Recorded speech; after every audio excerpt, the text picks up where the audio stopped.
नमस्कार मित्रों, मैं फूलचंद झाझड़िया अपने YouTube चैनल कानूनी नज़रिया पर आपका हार्दिक स्वागत करता हूं।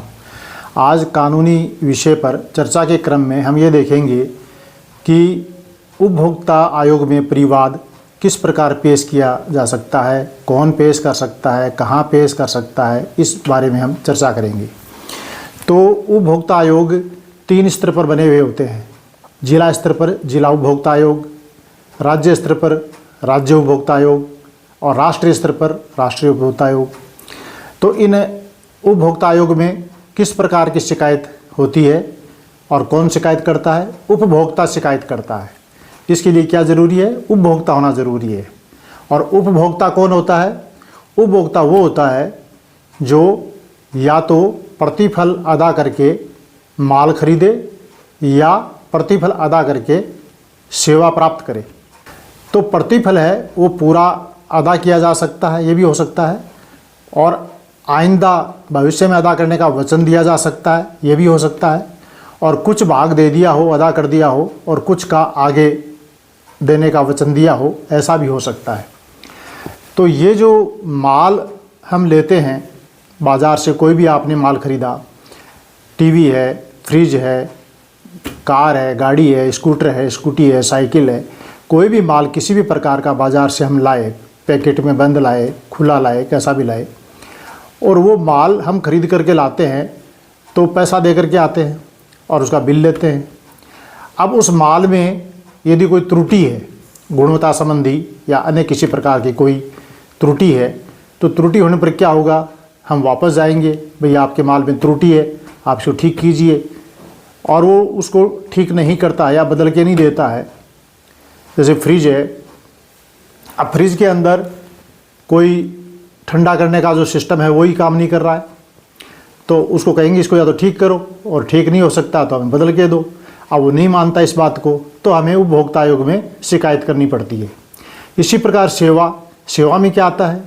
सेवा में जैसे बैंक की सेवा है, पोस्ट ऑफिस की सेवा है, टेलीफोन विभाग की सेवा है, बीमा कंपनी की सेवा है, चिकित्सा की सेवा है, मेडिकल जो ट्रीटमेंट हम डॉक्टर को फीस दे करके करवाते हैं, और उन सेवाओं में यदि कोई कमी है, कोई दोष है, तो उसके लिए भी हम शिकायत कहाँ करते हैं?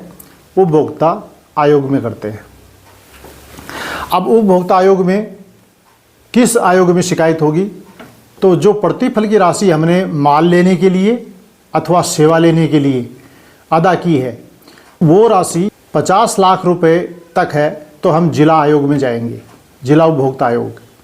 और 50 लाख रुपए से 2 करोड़ रुपए के बीच है तो हम राज्य आयोग में जाएंगे, और 2 करोड़ से ऊपर है तो हम राष्ट्रीय आयोग में जाएंगे। ये इसका क्षेत्राधिकार आर्थिक रूप से बना हुआ है। अच्छा, अब ये उपभोक्ता कहाँ करेगा शिकायत? 50 लाख रुपए तक का मामला है तो कौन से जिला उपभोक्ता आयोग में करेगा? तो 3 जगह हम ये ऐसी शिकायत कर सकते हैं। वो 3 जगह कौन कौन सी हैं? देखिए, वो 3 जगह हैं, या तो जहाँ परिवादी उपभोक्ता जो शिकायत करने वाला है वो शिकायत करता, जहाँ स्वयं निवास करता है उस एरिया के जिला उपभोक्ता आयोग में शिकायत कर सकता है, या जो विपक्षी पार्टी है, सामने वाली पार्टी है, वो जहाँ निवास करती है अथवा जहाँ कारोबार करती है अथवा कोई शाखा कार्यालय जहाँ पर है, वहाँ हम ऐसी शिकायत उस जिला आयोग में कर सकते हैं।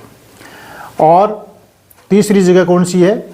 जहाँ वाद कारण उत्पन्न हुआ है, जहाँ कॉज ऑफ एक्शन अराइज हुआ, उस जगह पर हम ये परिवाद प्रस्तुत कर सकते हैं।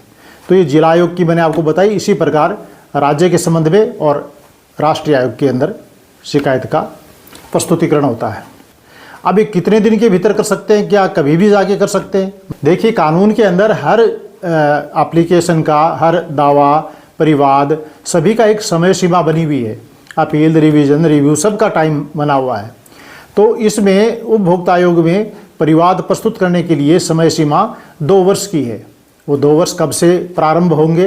वो 2 वर्ष जिस दिन वाद कारण उत्पन्न हुआ उस दिन से प्रारंभ होंगे। शिकायत क्यों करनी पड़ रही है? वो कारण जिस दिन पैदा हुआ उस दिन से 2 साल के भीतर होना चाहिए।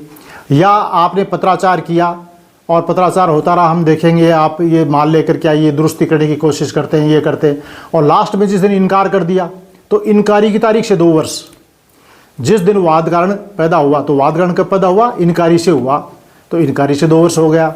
तो इस प्रकार 2 साल की समय सीमा है। तो मैंने आपको बताया कि किस प्रकार उपभोक्ता आयोग में शिकायत प्रस्तुत की जा सकती है, किस प्रकार परिवाद को प्रस्तुत किया जा सकता है। अब इसमें फीस के बारे में यदि हम बात करें तो 5 लाख रुपए तक कोई फीस नहीं है। यदि आपने कोई राशि अदा की है और वो राशि 5 लाख रुपए से ऊपर नहीं है तो 5 लाख रुपए तक तो कोई फीस है ही नहीं, और 5 लाख से ऊपर भी नाम मात्र की मामूली फीस है। यदि वीडियो अच्छा लगा हो तो इसे लाइक करें, शेयर करें और सब्सक्राइब करें।